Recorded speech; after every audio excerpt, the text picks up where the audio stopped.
Saravá Umbanda, olá meus irmãos do canal de aulas, meu Saravá. Estamos aqui hoje para falar coisas importantes para a espiritualidade de Umbanda. Estamos aqui com convidados especiais, muito especiais. Mas antes de mais nada, quero falar para vocês. A Umbanda é uma religião de culto à natureza. É uma religião que educa, que direciona, que mostra caminhos. É uma religião de fato. E assim a gente segue, sempre dando essas explicações. Hoje eu estou aqui com a mãe Kátia, com o pai Bruno, que vão estar aqui compartilhando esse momento importante para todos nós. Aí a gente possa falar sobre um assunto que é muito pertinente. Orixá castiga. Guia espiritual castiga. Um assunto um tanto interessante, até por conta das redes sociais, a gente escuta as pessoas falando, pessoas que são leigas falando sobre esse tipo de situação. Então eu quero aqui, mais uma vez, agradecer a todos vocês que estão no nosso canal. Eu vou pedir aqui para a mãe Kátia se apresentar, falar um pouquinho da sua casa. Sou de Campinas, sou dirigente espiritual do Templo de Umbanda Vó Catarina e Caboclo Sete Luas. Sou filha dele, sou filha do pai Ortiz. E é um prazer estar aqui com vocês para falar um pouquinho mais da nossa Umbanda. Maravilhoso. Estou também com o pai Bruno. Pai Bruno. Olá, irmão Saravá, sou o pai Bruno de Xangô, também dirigente espiritual no Templo de Umbanda Vó Catarina e Caboclo Sete Luas, junto com a mãe Kátia, sou filho de santo do pai Ortiz. Maravilhoso. Então a gente está aqui, estamos em casa, né? Assim como vocês que estão nos assistindo também, falar um pouquinho do trabalho em relação àquilo que é feito dentro da doutrina. Nós temos dirigentes espirituais que estão inseridos dentro dessa doutrina. A gente fala doutrina, gente, fala de vertentes ou de modalidades de Umbanda.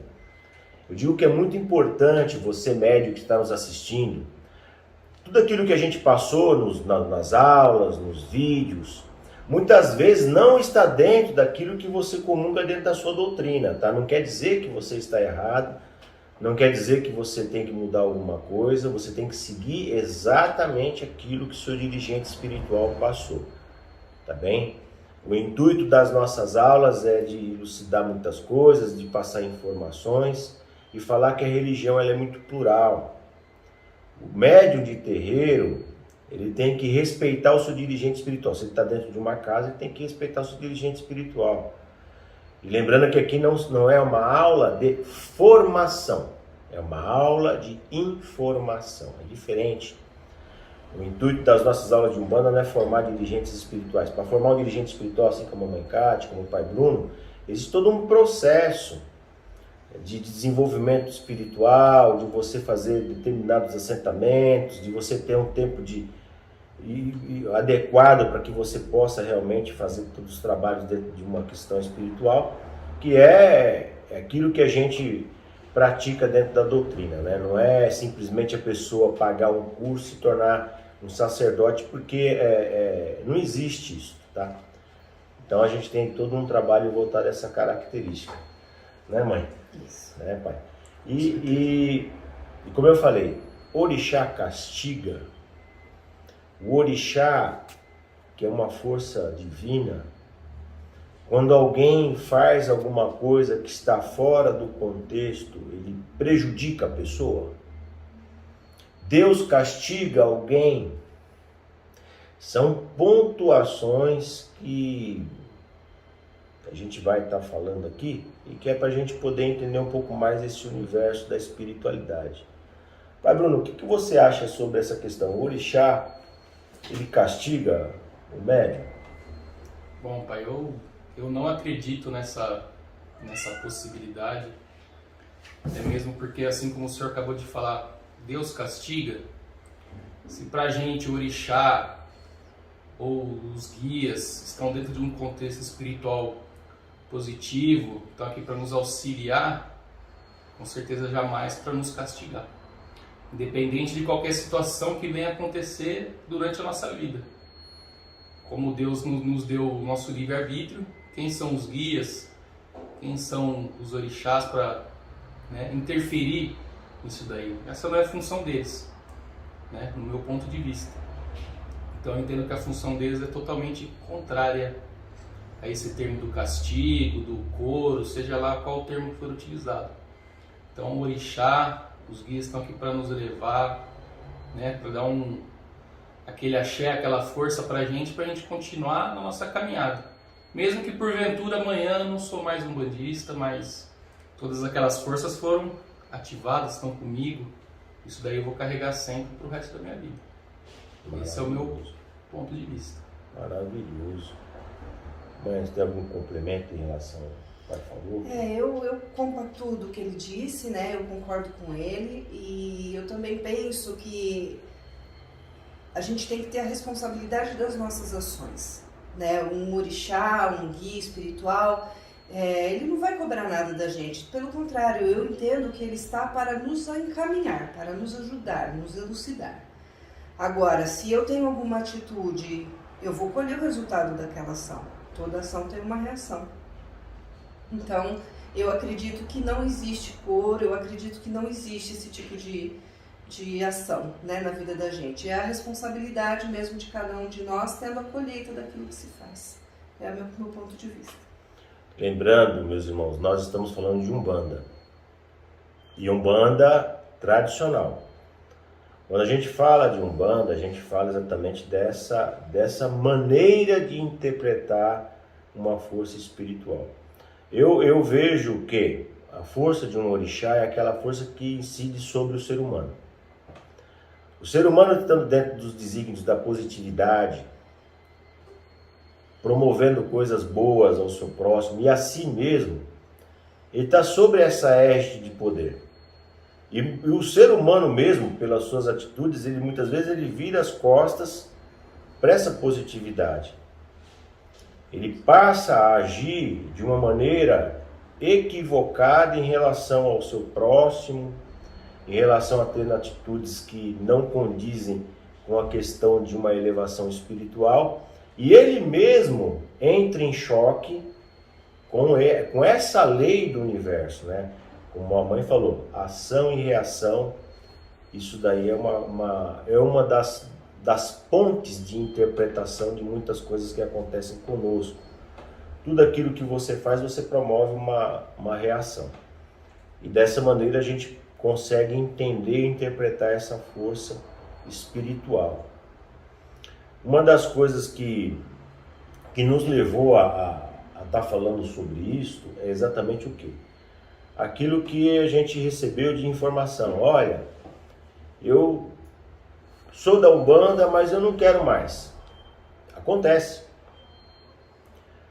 Eu digo que um umbandista ele não é feito, ele nasce para ser umbandista. E muitas vezes a pessoa ela se encanta pela religião, ela entra, mas vê que não é o caminho dela.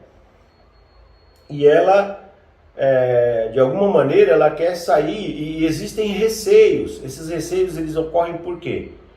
Exatamente por falta de determinadas informações. Olha, se eu sair da Umbanda eu vou ser castigado.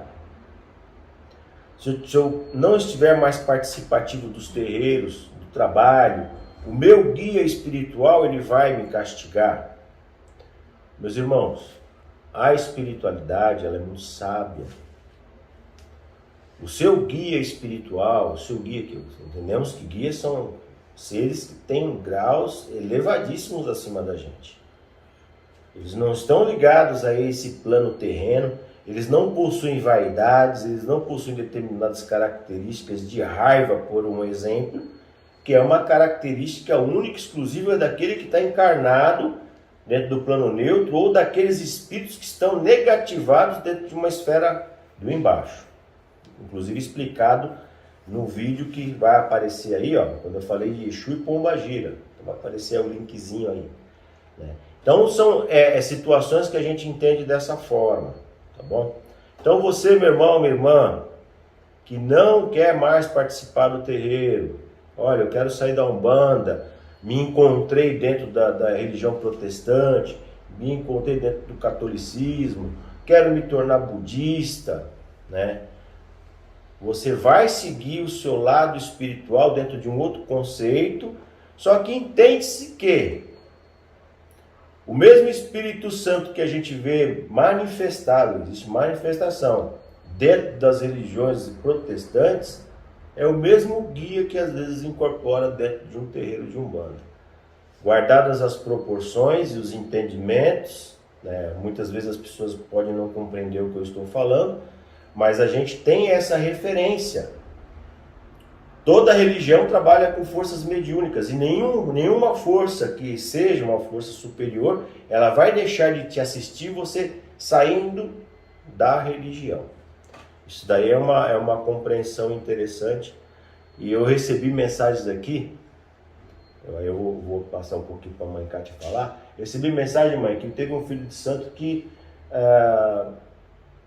ele ia sair do terreiro e o Exu falou que ele ia ser prejudicado por ele se ele saísse do terreiro. O que a senhora acha disso? Eu não vejo que um guia de luz vai falar isso, né, pai? Eu acredito que cada um é livre para seguir o seu caminho, como o pai mesmo falou, né? Então, na minha forma de entender, na minha forma de perceber, um espírito de luz vai entender o posicionamento daquele filho, daquele médium, né? Do momento daquele médium e não vai desassistir. Eu entendo assim, pelo menos. Sem dúvida. Quando você vê assim, uma pessoa incorporada, principalmente Exu, eu falo Exu, gente, porque as pessoas usam muito Exu para colocar temor nos outros. E Exu, ele tem um grau elevadíssimo na espiritualidade, diferente daquilo que as pessoas muitas vezes compreendem. Quando a gente vê isso daí, pai Bruno, a gente não vê que o médium tem duas possibilidades. Ou ele passou na frente da entidade, ou existe um quiumbão ali no lugar do Exu. Mas essa questão do ego, o que você diz em relação a uma questão dessa, por um exemplo? Bom, pai, eu vejo que muitas vezes nós que estamos à frente de um trabalho dirigente, a gente precisa de muito estudo, dedicação, ter alguém por trás da gente, um pai junto com a gente, que faça as coisas junto com a gente e para a gente não cair nesse tipo de situação, porque eu acredito que todo médium, independente do grau que ele está, ele vai se enquadrar nessas questões. Alguns, né, tem aquela mania de se diminuir, eu não estou pronto, outro acha que está pronto demais. Numa dessas a gente cai nessa cilada, nossa vaidade, nosso ego, e tem pessoas ao nosso redor que tem essa facilidade de perceber isso na gente e alimenta essas coisas na gente. Então a gente começa, né, a achar sempre que a gente está acima das coisas, que nada vai nos atingir. E a gente começa a usar da religião, da espiritualidade, ou para prejudicar, ou para, né, colocar o outro abaixo da gente. Então a gente tem que tomar cuidado, porque um guia, como a gente está colocando aqui, ele não vai te condenar, te prejudicar. Ele vai sempre abençoar seu caminho, independente da sua escolha. Maravilhoso. Entendendo de cima para baixo, não existe um Deus castigador. A gente vê aí, estamos passando por um momento na humanidade, que é um momento de transição. Quando a gente fala da pandemias, de doenças, de situações que ocorrem dentro da humanidade, a gente vê que existiu e existe uma degradação intensa da natureza. A natureza, ela responde de alguma forma, tá bem? É lógico e óbvio que a gente perde pessoas próximas a nós, entes queridos que estão aí conosco, mas isso daí é uma coisa que a gente pontua aqui, embora seja algo fora do contexto do tema, mas como eu falei, não existe um Deus castigador, não existe castigo de Deus. Existem coisas que são promovidas pelo próprio ser humano e ele realmente passa a arcar com a responsabilidade das ocorrências.